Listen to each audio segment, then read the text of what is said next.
What's up, guys? We're back with another video, and today I have Joel Farrell joining me, and just going to be another raw convo about what we're building in our business. So, Joel, do you want to go ahead and introduce yourself? Kind of tell everybody what you do.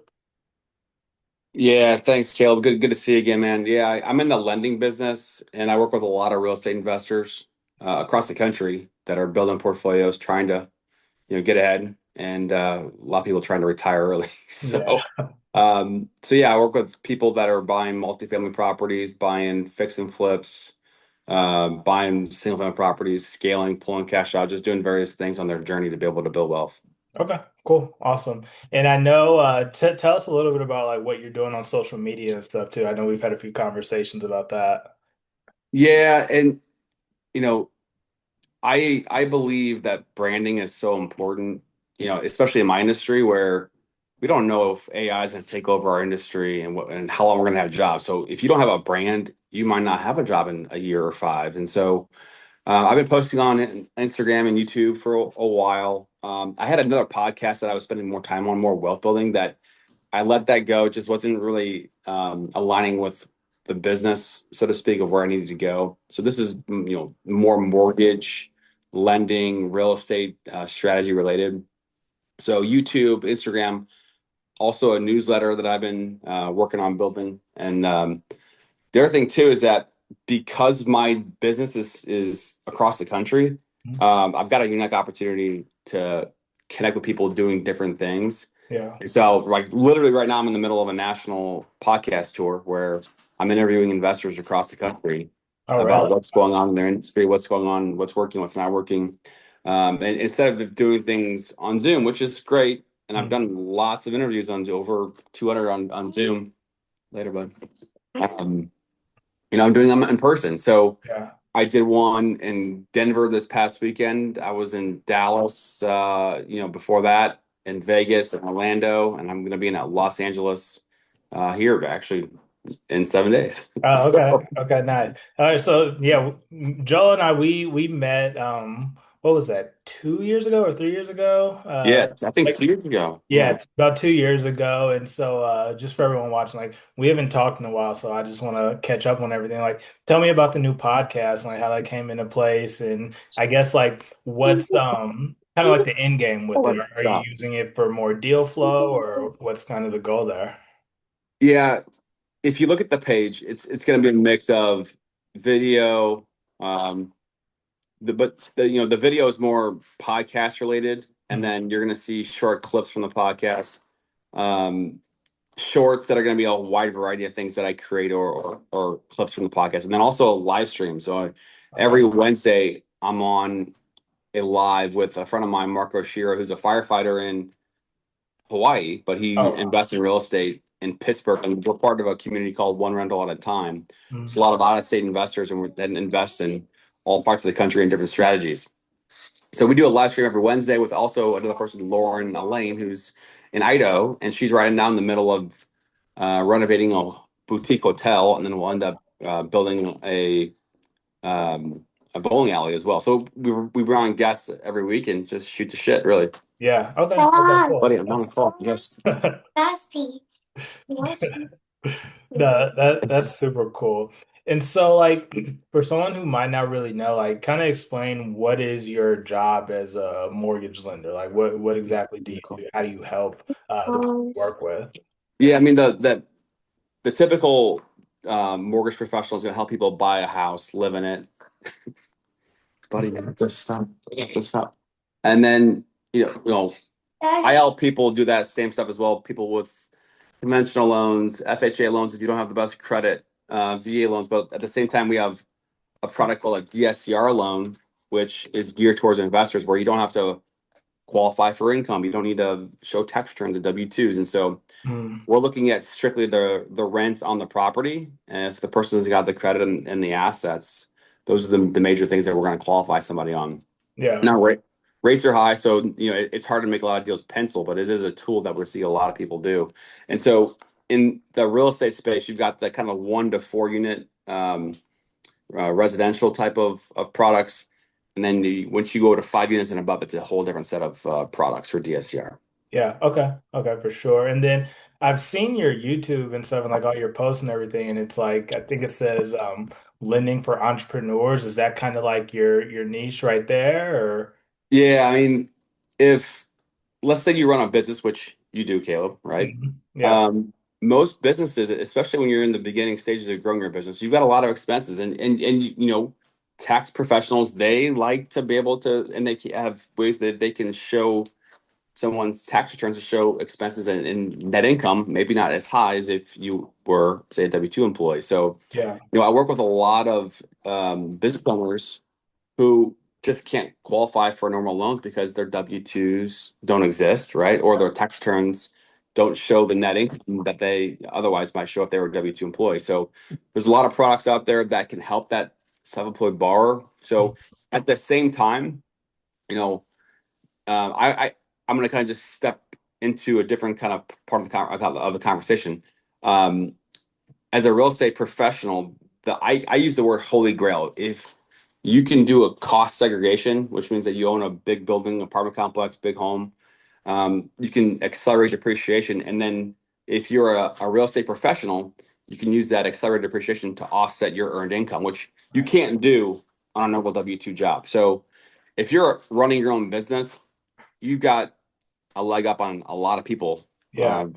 because you've got other opportunities to be able to grow your business, acquire real estate, and then rinse and repeat. Yeah, no, for sure. I remember when we had first met, like I was fresh in business and like you were kind of warning me about that, how it probably might be tough to like prove income and stuff when it comes to things like maybe buying a house or renting and like me and my wife we're still renting right now. We don't want to buy a house yet. But even that, it was like crazy trying to prove to these people like I make more than enough for this place. Like it was just like jumping through a lot of hoops to get all that like situated. So yeah, I get exactly what you're saying there. It's yeah. Yeah, yeah. I mean, you're playing the game, right? There's a blueprint to how to be able to navigate around it, and if you're self-employed, it's not easy. And also, buying real estate may not be the best thing for you for Mhm. everybody, too. That's a whole different conversation. But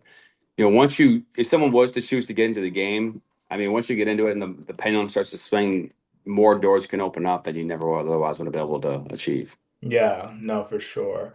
And I know you and I we were texting this probably a couple weeks ago just about like YouTube, X, and just like social media and stuff. I know you've been like really, really consistent at it for a long time. Like I think since I met you, you've been really consistent at it. Like tell me kind of like some of the growth you've been able to see. Like, has it been a good investment on your time and like are you going to continue with it? Like, tell me about it because, I told you, like, I'm trying to get more consistent with YouTube. I want to start building more of a following on X as well. So, yeah, I'm just curious, like, how that's worked for you and, like, what you've actually seen it do for you. Yeah. Yeah, I mean, Facebook, YouTube, X, Instagram are the ones that I've spent the most time on. Mhm. I just haven't had a lot of success with TikTok, so that's just it is what it is. Um, Facebook is the one that I've spent the most time on because it's the simplest thing for me to be able to get returns on. Yeah. Um, Hey, Caleb, hold on a second, man. No, you're good.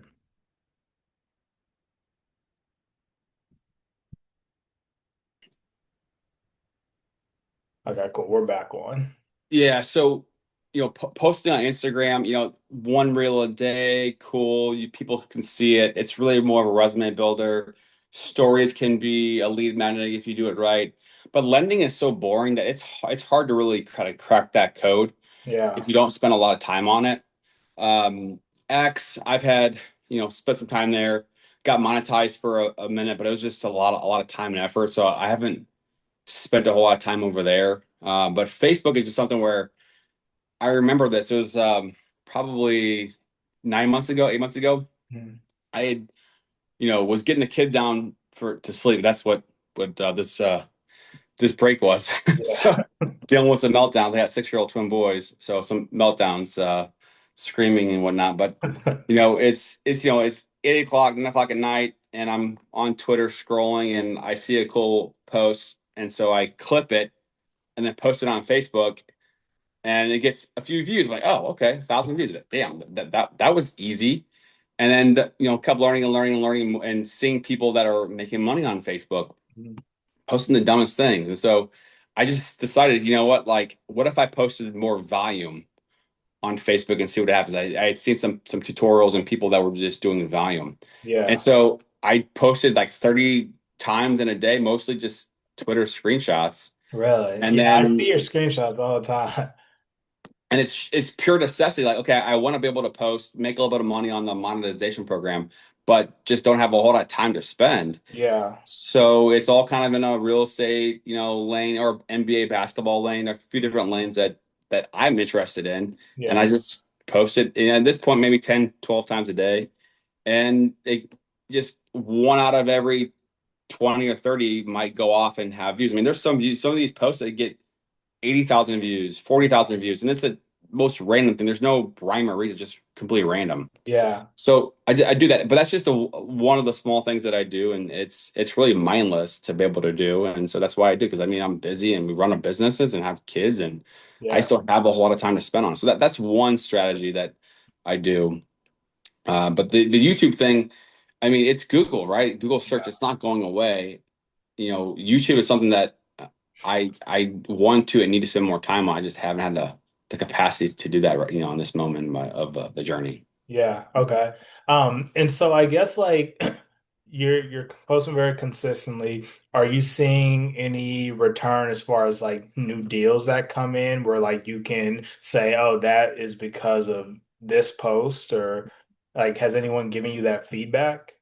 Yeah, yeah, yeah. I mean, there's definitely people that have reached out to me in my DMs that I can, clearly directly correlate the content to the lead and then turning it into a deal. Yeah. But I think the more important thing, the scope of work is, the body of work is, the idea of building a community. Mm, And, you know, if you look at your social media more as a resume, it enables you to knock down more doors. And so I'm in sales, right? So I have my part of my job is to go pick up the phone and knock down doors. And so when you have a resume of content that you're building, and like I'm doing, you know, interview content in person now, yeah. or live streams. Like when you have a couple of these different lanes that you're doing, you can knock down doors and go talk to the people you want to talk to. Yeah. And otherwise, you would have never had an opportunity to do it because you're just a random guy. But if Yeah. you have that body of work and you can see yourself online, that's a different story. Yeah. Okay. No, that makes sense. And then from YouTube perspective, how many subscribers are you at now? Like 380 something, 81, Like, 82. how long did it take to get that? And like, I guess I'm super interested in YouTube right now, so I'm just asking questions. Like, Hmm. are you really focused on like YouTube Shorts? Is it more long form? Is it a mix of both? Like, what do you think really grew like your subscriber count? I mean, the growing of the subscriber was definitely shorts. Shorts. Okay. Um, Now, YouTube, in terms of getting a return on dollar or time to be able to have leads come through, I haven't gotten to that point where I'm getting leads come through. Okay. But it's, again, 380 something subscribers is really a small number. Once you get to 1,000, that's a good number to get to. Yeah. But I've had the channel for a number of years. It hasn't been more than maybe nine, no, maybe 10, 11 months that I've really put this as the number one thing that I've been working on in terms of just the channel. Because I have my podcast channel, Strive for 25, that's got like, I don't know, 450 subscribers, Oh, really? you Okay. know, and that was all just more podcast interview related Yeah. that I worked on that for a number of years, a couple of years. So this one is newer, um, but it's also a capacity thing because by putting out the content with the interviews, what my channel is lacking is more lending related content, valuable information that's more like nuts and bolts of scenarios and lending. I just haven't had the capacity to do it because our business. I mean, it's to get one deal done. It's just 10 times more labor intensive than it was in years past. Yeah. So really, I'm at the point where I'm really just trying to just keep up with it and just do enough to keep it going. Yeah. But in your world, where you're helping business owners scale businesses, you know, the amount of stories and what's working, what's not working. There's a lot of opportunity there, I think, to be able to really dive deep on how business owners are scaling businesses. Because everyone loves the story when someone's finished. They've got the nine-figure company, but when you're in the middle of it and the journey of building it ground level, like not many people are putting out that content when someone's building it at the early stages. So I think that's an opportunity too, for agency owners like yourself that are into putting out these stories to dive deep on how these entrepreneurs are doing it, what's working and what's not working, and all Yeah. that. Yeah, no, for sure. And yeah, that's really been kind of my whole thing. And like I'll just kind of ask you, so just to give some background, like I would say probably 90% of my leads come from Facebook. You probably see my post. I'm pretty active on Facebook and I get Mhm. a lot of inbound through there. And like the craziest part to me, like every single time is like I'll close like really like high ticket deals from people who like they've never interacted with a single post, but they'll hit me up and they say, "Hey, I see your posts all the time." And like I've never heard of this person, they've never liked anything, never commented, but people are watching. And so yeah, Facebook has been a really good channel for me. But I do want to start building more of a personal brand, but I'm not like I don't want to sit and record reels and stuff or like do any shorts or anything like that. This is not necessarily my personality. I would really prefer to just do like, I don't know if you ever see my screen share videos where I'll just share my screen, do my little diagrams, and just break down things that I'm implementing, that I'm building for either myself or other companies. And then, like, I could have conversations like this all day. And so I just really want to, like, focus on long form content on YouTube. I'm planning to be really consistent. Right now, I said I'm going to post a YouTube video every day for 30 days, kind of see where that goes. And if I like it, I'll move it to 60 days and just keep going from there. But yeah, that's kind of my plan right now. Like, I'm just curious your thoughts. Like, do you see YouTube as kind of like one of those volume type channels and like just where consistency could probably like build me the audience I'm looking for? Like, I don't like.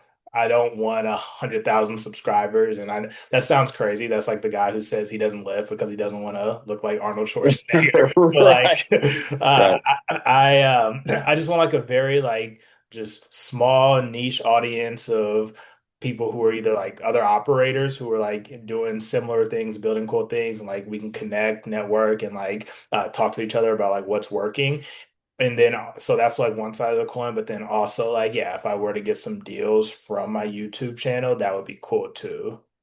So I know you help companies scale by running ads. Yeah, That's one of the things that you do, right? yeah.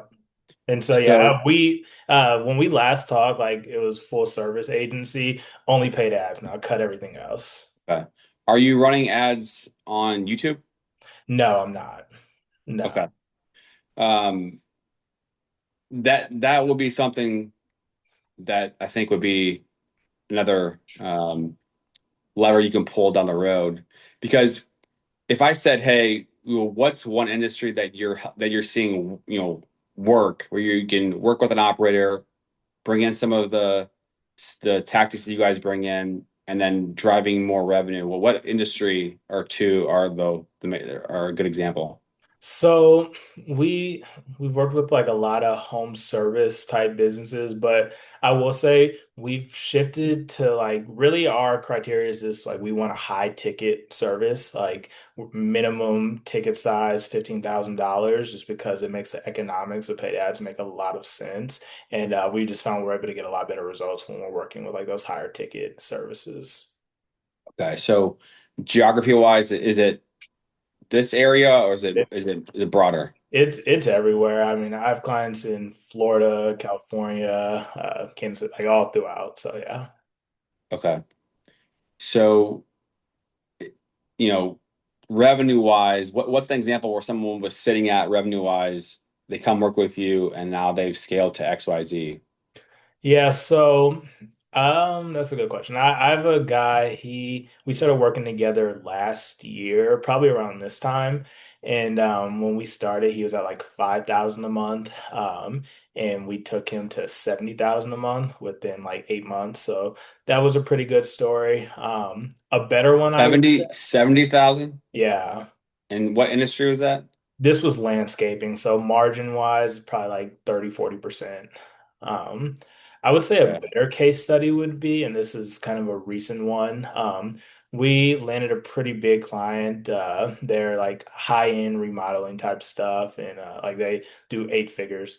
And they were working with an agency before, and like they were really trying to focus on meta ads, and they made $0 from Meta with 2 months with their other agency, and like their revenue tanked quite a bit. And so it was kind of like an emergency like takeover. Like we swapped everything over to our accounts and like rebuilt the entire system.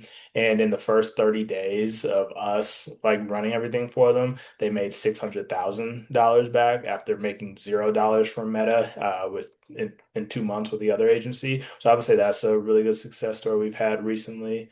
Um, Damn. I mean, those yeah. are two badass stories. I mean, there's probably 100 videos, that you could probably make within those couple stories. I mean, Yeah. um, I think the timeline on a lot of the videos, I mean, I'm not an expert on YouTube at all, but I think, you want to get to 8 minutes for a video. That way you got enough time to be able to have a couple ads run and Mhm. the timeline.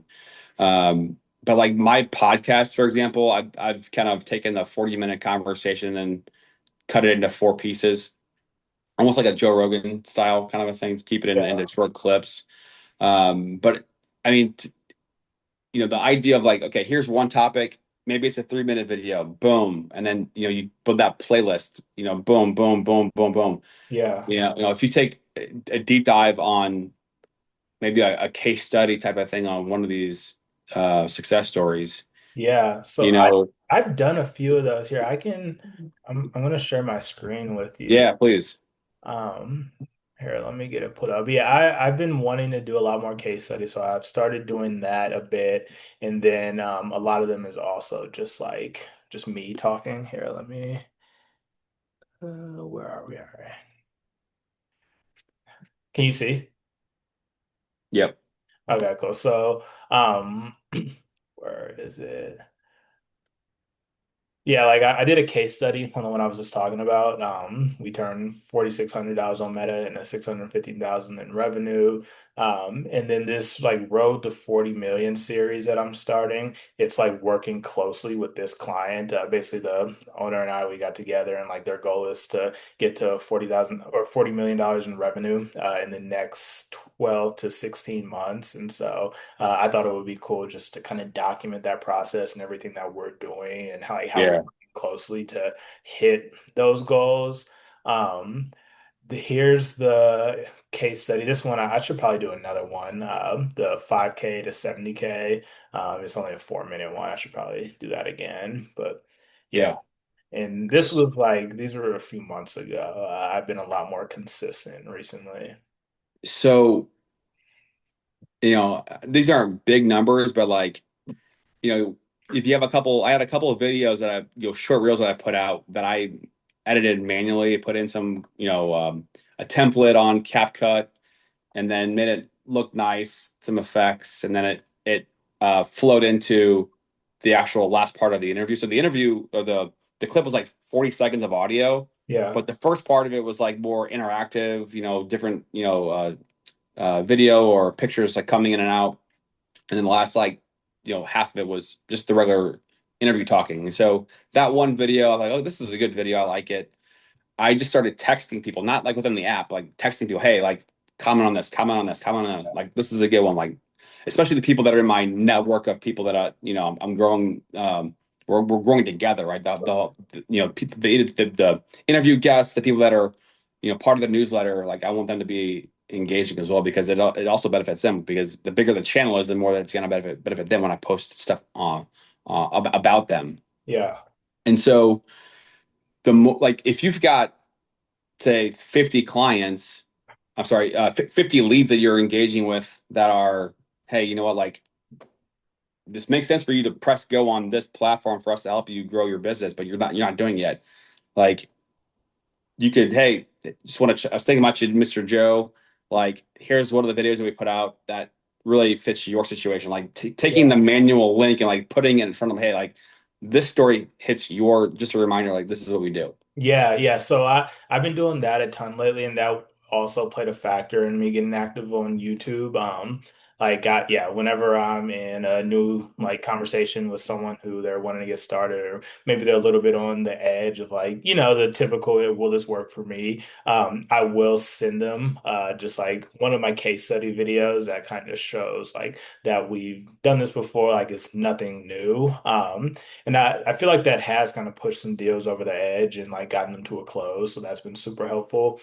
Another thing that I've been doing, this is off YouTube, but I do like personalized VSLs before like we have our sales conversation. So basically, I'll have like an initial phone call where just asking questions, just making sure like it would be a good fit for what we do. And then I'll do some deep research on their business and basically put together like a screen share video, just kind of walking through our entire process and like showing them how it would fit like directly into their business. And like since doing that, like, my close rate's like 80% on that. It's pretty That's crazy. awesome. Yeah, so I am like I'm using the video assets to like help me bring job or bring leads to a close for sure. Yeah.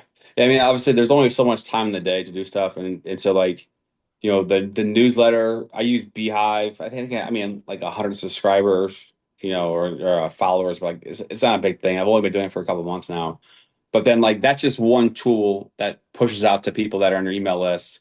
That whether it be Twitter, YouTube, LinkedIn, like you complete your newsletter, right? Yeah. And then you send it out, and then there's a button where it says share it to other platforms, and then you can share it to all the other platforms. So just another tool, like, hey, here's the 4 paragraph synopsis of this video. Here's a link to the video, and it goes out to the email newsletter. So people are gonna see it, maybe they'll click on it, and it's another, self-fulfilling prophecy of people clicking on your videos. Yeah. Yeah. So again, it's a lot of work. There's ways to be able to really streamline it as well using Yeah. chat or any other AI, but it's just another tool to be able to just get more leverage. Yeah, no, for sure, for sure. I'm gonna kind of shift the conversation just because I thought of this and I'm curious. Like, how is like the market and everything going on right now affecting your industry and like your business? And I guess like, um, with these conversations, I do want to like just hear from other business owners' perspective, like what they're doing to grow, what they're building. And so, like, how are you like navigating all this? Like, what are you building? What are you trying to get towards? And like, what's the end goal, you know?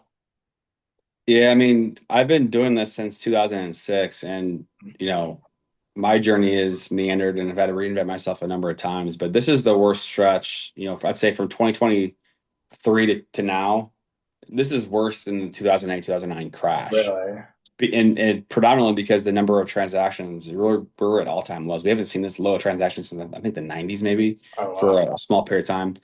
So you've got a small number of transactions, and a finite number of people that are competing over those transactions. So it's gotten really cutthroat. Mm, So it's a challenge, but at the same time, though, rates may go down, they may not. I don't know, but I know that the things that I'm building and trying to build this, kind of unique brand, yeah. that you fast forward the clock a year, 2 or 5, that the domino effect is going to continue to fall my way. That Yeah. the brand that you're going to build, the connections you're going to build. I mean, being able to pick up a phone and say, "Hey, yeah, I'm going to be in your area. You want to do a podcast? Yeah. Wait, who are you?" And at the end result is a yes. Like, you can really create some amazing opportunities for relationships that you Yeah. otherwise wouldn't have been able to do. Yeah. So I feel as hard as it is, like I see the forest through the trees kind of a thing, that like, okay, this is hard, but it's also forcing me to do these extra things that Yeah. most people are not doing. And I know in the meta world, meta ads world, like there's a lot of changes and things that are harder to do, but the people who persist and learn it and keep on going, they're the ones that are going to win when it's all said and done as well. So same Yeah. thing. Yeah, no, for sure. I see all of it as like they're like, yes, sometimes it can suck a little, but like there's opportunity on the other side, like if you can navigate through times where things are a little tougher, where maybe people aren't spending money like they typically would. If you're able to get through this, like, yeah, you can handle anything. And like, um, I know it's it's probably pretty tough for a lot of businesses right now, but like, I feel like for the people who are just like keeping their foot on the gas, they're gonna win. Like it's tough right now, but like this is we are crushing it like revenue wise, like it higher than ever, you know? And so it's just like you just gotta figure out how to steer through all of it and just keep going.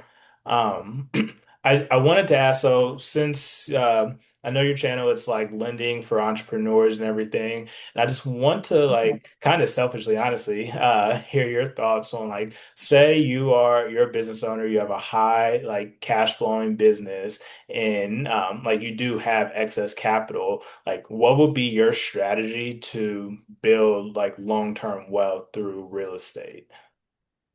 So if you wanted to look at it more like a zero sum scale, this is one way you can do it. So if what what net income number do you want to make an assumption on? Do you want to use 100,000, five Yeah, hundred thousand? What let's number? use like monthly or annual or And let's just take a very uh, basic scenario of yeah. net income annually. Let's One just hundred, two yeah, fifty. What? let's just do 100 for easy math. Okay. So let's say that your income is a hundred. Actually, you know what? Let's do 250. Okay. Okay. Okay, because it's probably going to be better for that to be a little bit higher. Okay. Um, so your income is 250. So let's say that your tax bracket is 30%. I'm not a CPA, so I'm just going to use 30% because it's an easy number. Yeah. Okay. So let's say that you take 30% of 250, it's roughly going to be, what is that, 30,000? No, 80,000? What's a third of 250? Oh, you 80, asked 80, you asked the 80,000? wrong person. Eight, I got to get eight my times three calculator. is 24. Yeah, it's like 80 grand. Yeah, like 75. So, Yeah. So let's say that you buy a house as a primary residence, right? And then now you buy the next one a little bit bigger and you turn the old one to rental. You're starting to build a portfolio. And then you want to scale the business. So you decide, hey, I'm gonna go buy an apartment complex or a multifamily, and I'm gonna use that $75,000 of taxes I would have paid, and I'm gonna try to minimize my tax liability. mm, So if you go buy a building, let's say you put 20% down with that 80 grand, that's a $320,000 duplex or quadplex. And you could buy a quadplex in St. Louis for 320 easy. yeah. So if you talk to your CPA and they say, hey, you know what, you can qualify as a real estate professional, which either you have your real estate license or you put enough hours in, or two ways you can do it. Then if you buy a building for 320, you have the land, which is going to have value. You're going to have the structure that's going to have value. And then there's a certain amount of depreciation you can accelerate and have as bonus depreciation in that first year. So let's just say that the bonus depreciation in the first year was 90K. So that 90K depreciation basically goes against your income of 250. Yeah. So now instead of 250 of income, now you're at, I don't know, 160. Mm, So you're paying, maybe half of what you would pay in income taxes. I see. Okay. So you use the real estate and the depreciation to offset your otherwise tax liability Yeah. to then continue to scale into real estate and then basically never pay taxes. Now, Yeah. again, that's a small example. That the bigger your portfolio is, the easier it is to be able to wipe out your tax liability. And there's a lot of limitations on it. But you talk about a lot of people that we know. Maybe it's a president who never pays taxes because of real estate. Like, I mean, it's cost segregation, bonus depreciation. These are part of the tax laws that allow you to be able to offset earn income, which you otherwise couldn't do. Yeah. Okay. That makes sense. Okay, cool. And so then, so say you go through all that entire process, then what? Just repeat and repeat and repeat. Rinse and repeat. Yep. I mean, maybe it's every a couple years, maybe it's every year, but the Yeah. more you buy, the more you're gonna be able to deduct. Yeah. Okay. Okay, cool. Awesome. No, that makes sense. And yeah, I was kind of asking that one selfishly, just Right. yeah. Cool, man. Well, yeah, that I really I wanted to have a conversation with you. I know we were supposed to talk a couple weeks ago I and know. I out of know. My apologies on town. that.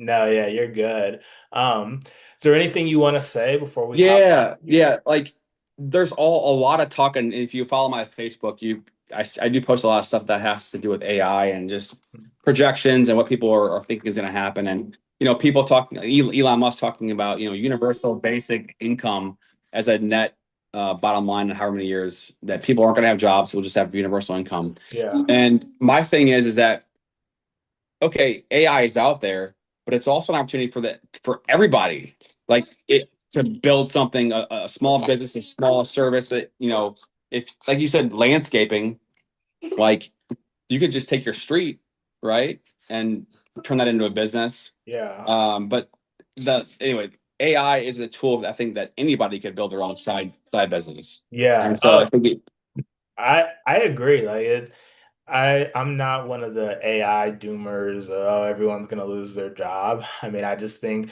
the people who are willing to learn and innovate, like they're just going to become that much more valuable with AI. And like, yeah, kind of like you said, I think it just opens opportunities. Like literally anyone can go on. I use Claude, I use Manus. Like anyone can use these platforms and build a service or a software for a small business and start selling it. Like there's just so much opportunity out there that like people get too focused on the fear mongering. Oh, it's going to take all the opportunities, and I just don't necessarily think that is the case. Um, it's yeah, it's just not. yeah, yeah.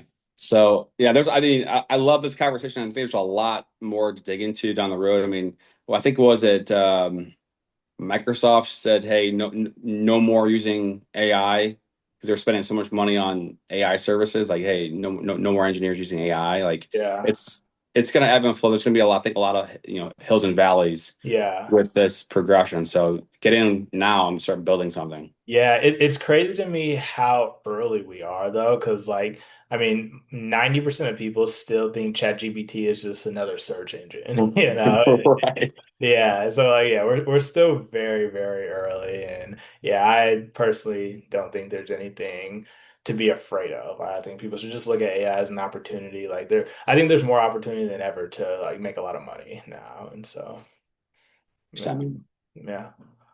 Cool, man. Well, where can we find you? What do you want to drop just like your handles and everything? Yeah, I mean, I'd say the best way to find me is gonna be on Instagram. Okay. If you type in Joel Farrell lending, Joel Farrell mortgage, you're gonna find me.